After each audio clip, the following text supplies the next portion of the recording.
trauma has a lot to do with relationships. I think that's why we are calling this heal before you deal, right? You have to realize I have certain things. Where is this anger coming from? Why am I so angry?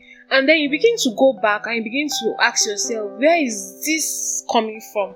There are people that are married to a 40-year-old man, but there are certain things that probably the wife will do, maybe consciously or subconsciously, that brings that man back to the 8-year-old boy that was probably hurt or watched his mom hurt the dad or the dad hurt him. So he's responding as that 8-year-old child and not the 40-year-old man that the lady married. So he has a very big role to play. When you just mentioned that, when you made that analogy, it just hit something in me. Like thinking about my life, I realized that around that age, 8 or 9, I was molested. Wow. And then I carried that all my life. I was never able to tell anybody because I didn't feel safe. I didn't feel safe to tell anybody this. Clearly, it affected my self-esteem. Clearly, it pushed me on different levels that I did not even know it did. You know, when the event happened, I thought that it has gone, like it's done and gone. Like I thought that let me just leave it out of my mind and then move forward with my life. But I didn't know that I'm just moving with another baggage.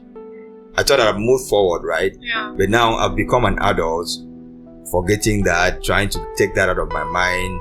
But then it has created insecurity in me that I didn't know existed. That boy, I'm still that boy. True. In a man's body growing up. And it's just a few years ago that I just discovered that it is the root of many things that I've actually experienced. And that's not the only event, of course. And some other traumatic events that I never knew that they could affect me. Like I just thought these things that happened, so move on with that. It's almost like we move. So I thought that if you move, the thing has left me, like I've left it behind. But I've realized that these things, you don't leave anything behind if you don't deal with it. You carry the baggage. It's almost like everything that happens to you gives you a bag to wear. Exactly. Put that in an analogy, is like every trauma you experience gives you a bag. Another one adds another bag. So it's almost like you're carrying every load. At some point, you'll be bent over. So, like you said, a 40-year-old man being a 8-year-old kid that was traumatized, it is very true. Because I imagine myself, if I'm not doing the work I'm doing now, being like vulnerable and transparent about my struggle, and then getting to discover how it's affecting my relationships. If I'm not doing the work, I get married right now and then it will affect me in many ways.